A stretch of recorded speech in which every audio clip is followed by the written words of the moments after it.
Por que somos um país subdesenvolvido se a gente tem tantos recursos, somos reconhecidos como o país do futuro, outros países que tinham economias menores do que a gente, com menos recursos, conseguiram se tornar grandes potências e o Brasil segue piorando a sua situação. A gente tem empobrecido nos últimos anos.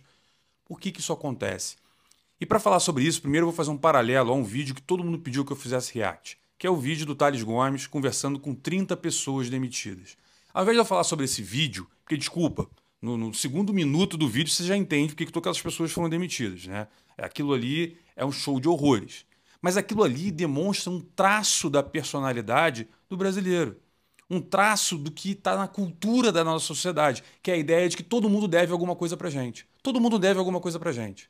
Ah, não, eu estudei muito, tenho que ganhar um salário alto. Ah, não, eu ia de 9 às 5, então tenho que ganhar um salário alto. Ah, não concordo com o salário. Todo mundo acha que a gente tem que receber alguma coisa sem antes ter que aprender, se desenvolver. Se você não nasceu rico, meu querido, você está ferrado. Você provavelmente vai ter que ralar pra caramba. Ah, mas o filho do Neymar não rala. É, não vai ralar. Não vai ralar. Ele vai poder ser DJ, ele vai poder ser pintor, ele vai poder ser um filósofo e ainda assim ele vai ter 2, 3 Ferraris na garagem. Agora você pode ter se formado em Harvard, se você não ralar pra cacete, pode ser que você termine a sua vida, porra, vendendo sanduíche natural na praia. Normal, isso possivelmente vai acontecer. Portanto, ter que correr atrás faz parte do desenvolvimento de qualquer pessoa, de qualquer trabalhador e de qualquer país. O que eu vou falar para vocês aqui é por que ao longo da história o Brasil perdeu todos os bondes de oportunidade de desenvolvimento que existiram na nossa sociedade, especialmente no pós-guerra. E vou começar pelo Japão. Você muito bem deve saber, né? Tem muita gente que fala: o Brasil não se desenvolve porque ele foi colonizado pelos portugueses. Tá cheio de idiota assim, tá? Você vai ver isso a granel. Tem milhões por aí. E por quê? É a ideia de que a nossa a colônia de exploração. Não. Vamos pegar o Japão. O Japão, em 1945, tomou 2 bombas atômicas na cabeça. População dizimada, país em frangalhos, né? Foi vencido pelos aliados. E o que ele fez no pós-guerra? Uma reindustrialização. Como é que ele fez essa reindustrialização? Se o que sobrou da população no pós-guerra era uma população que tinha pouca cultura, uma população ali que estava dizimada pela guerra, os caras resolveram fazer indústria, mão de obra barata. Era um país que estava em frangalhos. E aí o que muitas empresas americanas e muitas empresas europeias fizeram? Pô, vamos aproveitar o Japão que está se reconstruindo e a mão de obra lá é barata, vamos botar nossas indústrias lá. Se você já leu a Marca da Vitória, que é o livro sobre a história da Nike, contada pelo próprio criador, você vai ver que a Nike começou no Japão. O próprio nome Nike tem a ver com um monte que existe lá na Ásia, né? Então, o que foi feito ali? Porra, eu vou pegar e vou desenvolver tênis, né? Lá no Japão, porque é muito baratinho. E aí a galera foi para lá e falava: "Ô, japonês, chega aqui, olha só. Você vai pegar isso aqui é uma agulha, tá? Tá vendo? Agulha, isso, agulha, agulha. Isso, aí você conecta aqui, a linha, e você costura, entendeu? Quer que eu explique de novo?" Então os caras foram explicando para a mão de obra. E aí o cara ganhava pouquinho, mas ele começou a aprender a costurar o tênis. Depois ele já começou a olhar e falou: pô, isso aqui eu sei fazer também. Aliás, por que se a gente não fizer isso aqui diferente? Vamos mudar essa sola, vamos mudar isso aqui. Daqui a pouco o japonês dominava a tecnologia de costurar tênis. E a mesma coisa aconteceu em outros segmentos. Pô, vamos montar carro no Japão? Vamos. Só que o japonês olhou e falou: pô, interessante, deixa eu ver se eu consigo fazer igual. O cara começou a olhar e falou: pô, tecnologia, montar eletrônico, televisão, não sei o quê, pô, legal. Pô, será que a gente consegue fazer igual? Nasceu a Sony, por exemplo. Aí um cara desenvolveu o Walkman, falou: pô, essa fita cassete aqui, eu vou botar aqui, vou botar um fiozinho, não sei o quê, né? E daqui a pouco os caras estavam com um desenvolvimento tecnológico absurdo. E aí o japonesinho que estava ali aprendendo a costurar, daqui a pouco ele dava aula para os outros. E aí ele falou: pô, se eu entendo pra caramba disso, se eu posso desenvolver minha própria tecnologia, minha própria marca, né? Por que eu não vou cobrar mais? E aí, naquela época, entre 50 e a década de 70 e 80, você olhava os produtos, você virava atrás, era tudo made in Japan, made in Japan, made in Japan. O Japão foi se desenvolvendo em termos tecnológicos e desenvolvimento de PIB enriquecendo tão rápido que aquela época, na década de 70, falava-se que o Japão passaria a economia americana. Você já ouviu falar isso recentemente? Pois é. O Japão vai ser a potência mundial, né, vai ficar maior que os Estados Unidos. Só que o tempo foi passando, a mão de obra foi encarecendo, foi ficando muito mais complexa aquela sociedade. E aí as empresas falaram: pô, não dá para costurar tênis da Nike aqui no Japão mais, porque o japonês hoje ganha muito dinheiro. Vamos sair daqui. Vamos para onde?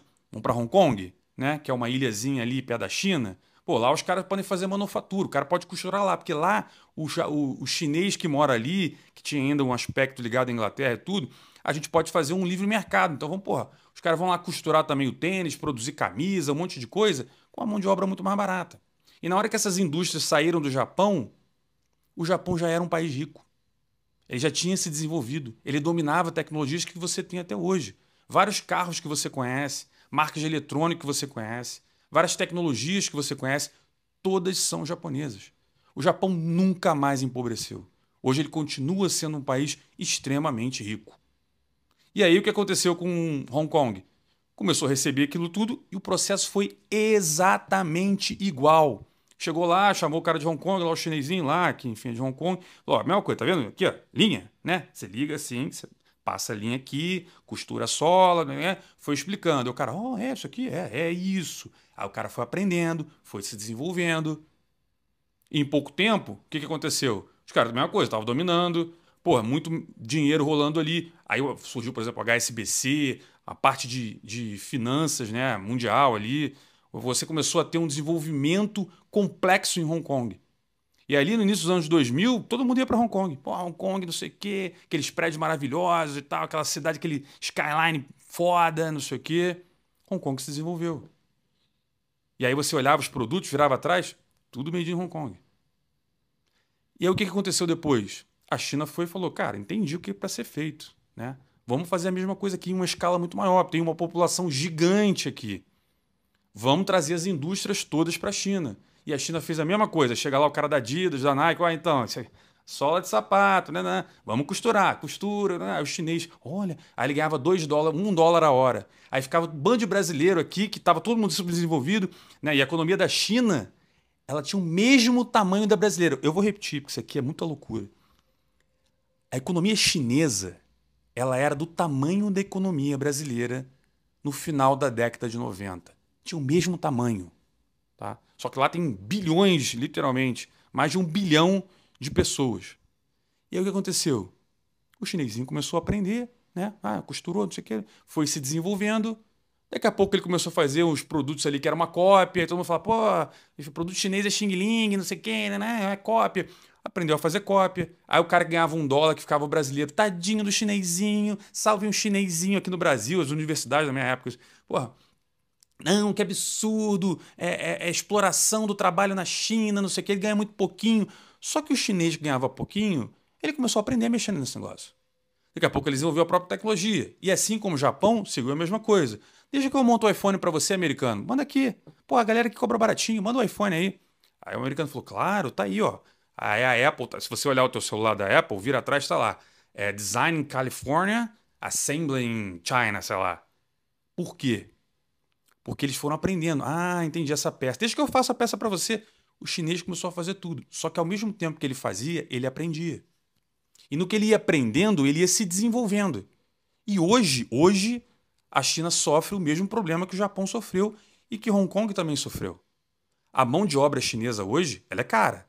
Você que aí, porra, tá perdido achando que lá na China é um monte de gente presa dentro de indústria, sofrendo, tomando chicotada, você tá perdido no tempo. As maiores tecnologias, BYD, Huawei, tem ZTE, tem várias empresas hoje que dominam o setor de telecom, setor de baterias, setor de automóveis elétricos.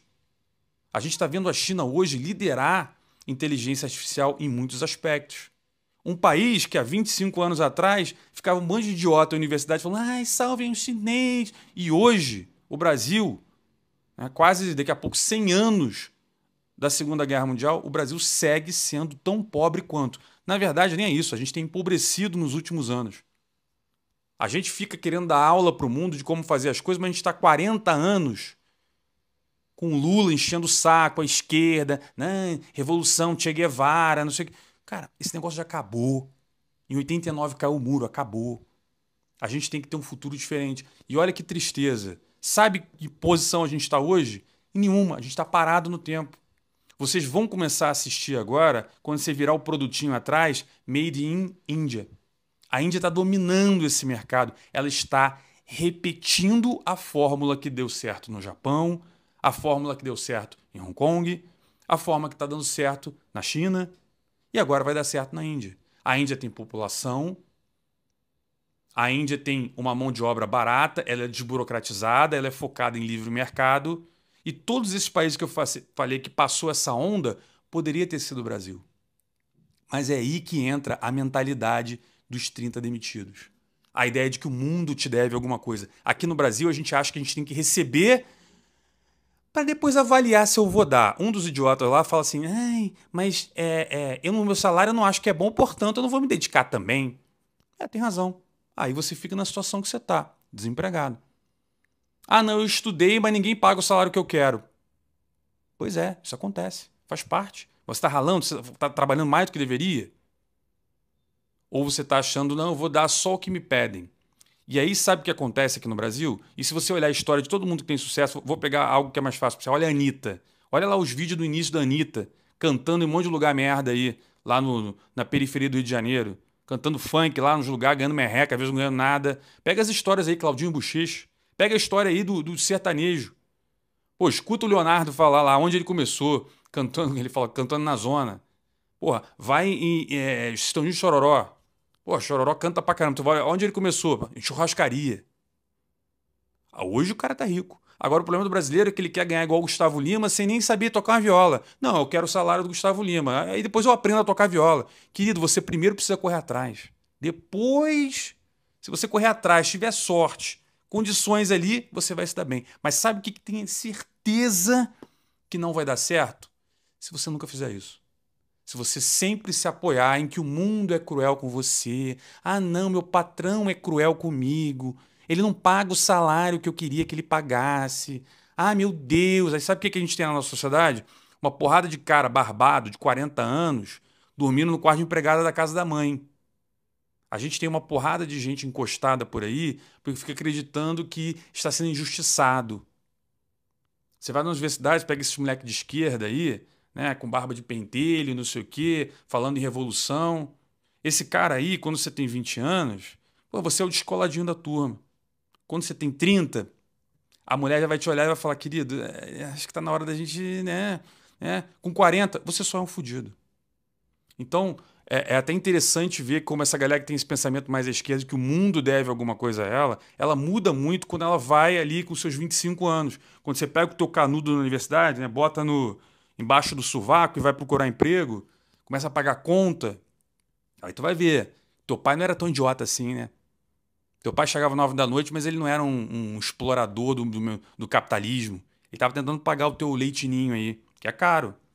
Então, é interessante perceber que, enquanto o Brasil tiver essa cultura de achar que tem que dar alguma coisa a ele, para que ele se movimente, para ver se de repente ele faz alguma coisa, a gente seguirá vendo todos os países se desenvolver e a gente parado na fila do pão, acreditando que existe uma solução, né, que é muito dita por político, uma solução mágica, que você vai tomar uma pílulazinha e você simplesmente vai acordar no dia seguinte rico, não vai precisar trabalhar muito. Isso não existe. Tá? Isso não existe. Se você quer um dia ser alguém na vida, corra atrás. Porque se você não fizer isso, outros o farão. E você nunca estará sentado na posição lá do Tales Gomes, olhando para os caras lá. Você vai estar sentado naquelas cadeiras, choramingando, porque o mundo é cruel com você. Agora, o mundo é cruel com todo mundo. Com todo mundo. Você vê gente rica com problema de família, você vê gente rica em depressão, e você vê gente pobre que corre atrás e tem uma vida digna. Agora, a minha pergunta para você é: em que desses lugares você quer estar?